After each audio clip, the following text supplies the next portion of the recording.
What are you doing in front of my house? Who are you? Who are you and what are you doing in front of my house? I'm an Uber driver! An Uber driver in Michigan is suspected of going on a rampage, fatally shooting strangers in between taking fares. As many of you read, 6 people were gunned down in a rampage in Kalamazoo. Between 2017 and 2020, Uber reported nearly 10,000 assaults and over 120 deaths linked to its platform. But in Kalamazoo, Michigan, those statistics turned into a horrifying reality. I said to the driver, "You're not the shooter, are you?" Hello, I need an ambulance, please. Please hurry up. Okay, so female's down. She's been shot. Okay. Please don't move. They coming, okay? Please don't move. We got the kids. Did anybody see what kind of car it was? Hello? 911. We need someone here.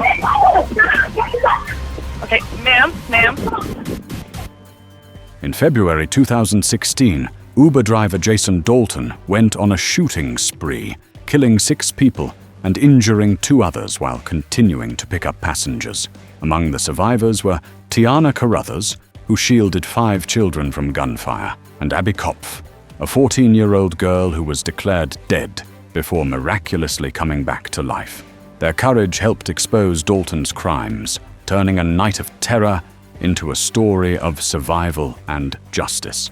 A seemingly normal day. The date is February 20th, 2016. Kalamazoo is experiencing an unusually warm winter day. There's no snow on the sidewalks, and people are out enjoying the fresh air. Nothing feels out of place. In the suburbs, 25-year-old Tiana Carruthers is watching over her 7-year-old daughter, her niece, and 3 other neighborhood children. Tiana is a devoted mother, having had her daughter at just 17. Despite growing up in a difficult environment, her own mother struggled with addiction, Tiana built a safe and loving home for her child. That afternoon, the kids ask if they can visit a friend across the street. Tiana agrees, but insists on walking them herself. That small decision turns out to be the most important one she'll ever make. The first attack, Tiana Carruthers. As the group crosses the street, a silver SUV suddenly speeds towards them. The vehicle screeches to a halt. Inside is Jason Dalton, a 45-year-old Uber driver with a calm expression, but wild, disoriented eyes. Dalton rolls down his window and tells Tiana he's there to pick her up. She calmly replies that she didn't order an Uber and motions for the kids to keep walking. He drives away, only to circle back moments later. This time, Dalton pulls out a gun. Without hesitation, Tiana puts herself between the gunman and the children. She's shot multiple times, in the shoulder, in both legs, and in her liver.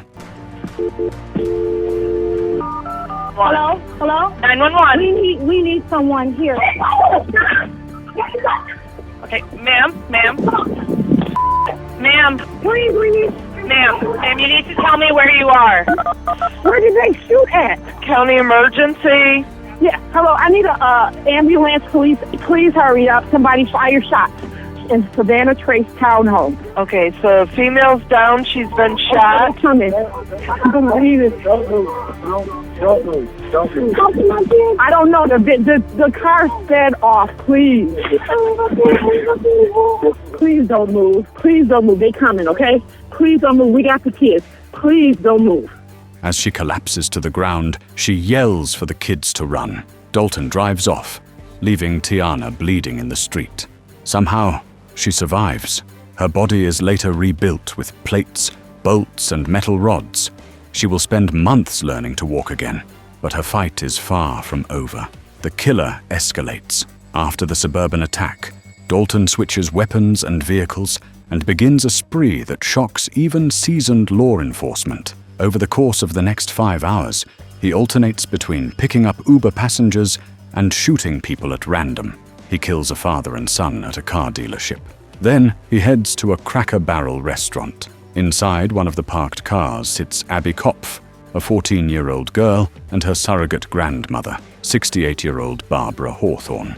The two had just enjoyed a downtown play with Barbara's friends and stopped for a meal. As the group walks to their vehicles, Barbara reminds Abbie about their next knitting class. The atmosphere is calm until Dalton arrives. The Cracker Barrel massacre. Dalton pulls his black car behind the group's vehicles, blocking their exit. Then, without warning, he opens fire. Barbara is in the driver's seat. Abbie is next to her in the front passenger seat. The windows shatter. Bullets fly. In a final act of love, Barbara throws herself over Abbie's body, shielding the teen from the onslaught. She takes 3 bullets to the chest. Abbie is shot in the head. By the time paramedics arrive, all the other women in the group have been killed. Abbie is still breathing, but barely. The 14-year-old was shot at the Cracker Barrel parking lot, along with 4 women who were all killed. At the hospital, Abigail was pronounced dead. Unfortunately, the 14 years old has passed away as well. While doctors prepared for organ donation, She's rushed to Bronson's Children's Hospital in critical condition, pronounced dead. At the hospital, Abbie's mother, Vicky Kopf, receives the worst phone call imaginable. Doctors inform her that her daughter has been shot in the head and is brain dead. Did you guys see anything? Holy, is that a kid? They still alive? Yeah, she is. Where's he at? Can you walk? Oh, we got a problem. That one's dead. He's looking at another one. There's a female in the back seat, driver's side. They've begun preparing for organ donation. When Vicky arrives, she sees her child's head wrapped in blood-soaked bandages. The machines are unplugged. The room is filled with the hollow silence of death. And then Abbie twitches. At first, the nurses dismiss it as a reflex, but Vicky insists it was real. A nurse checks again.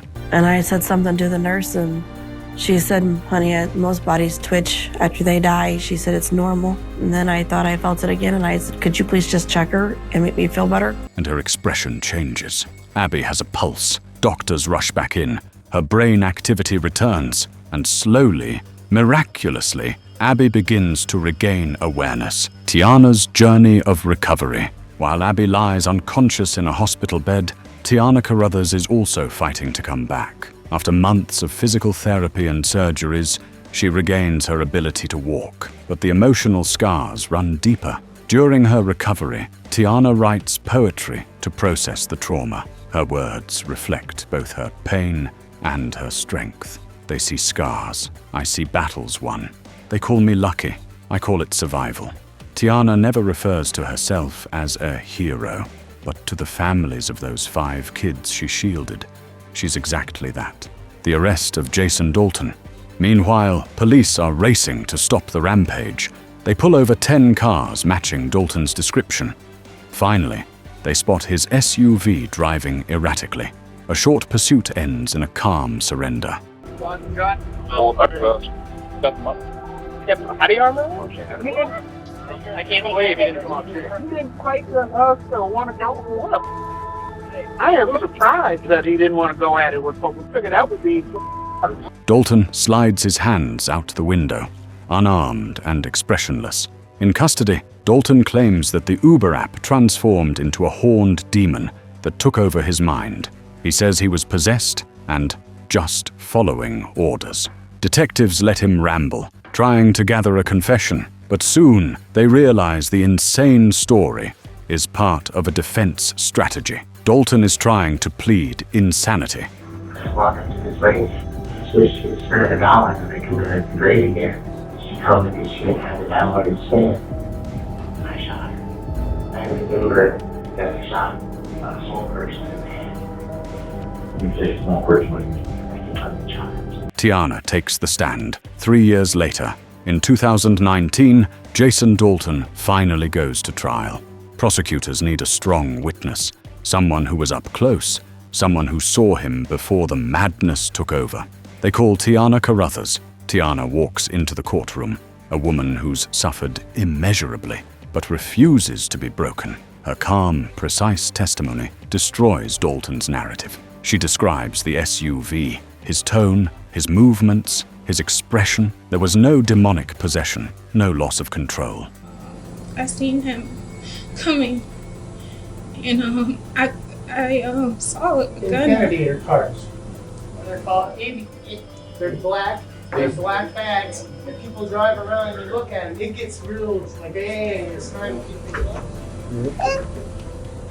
After she finishes, psychiatric experts confirm what Tiana knew all along. Dalton was sane, aware, and coldly calculating. The pressure mounts. Dalton finally cracks. He pleads guilty to all charges. The judge sentences him to life in prison without the possibility of parole.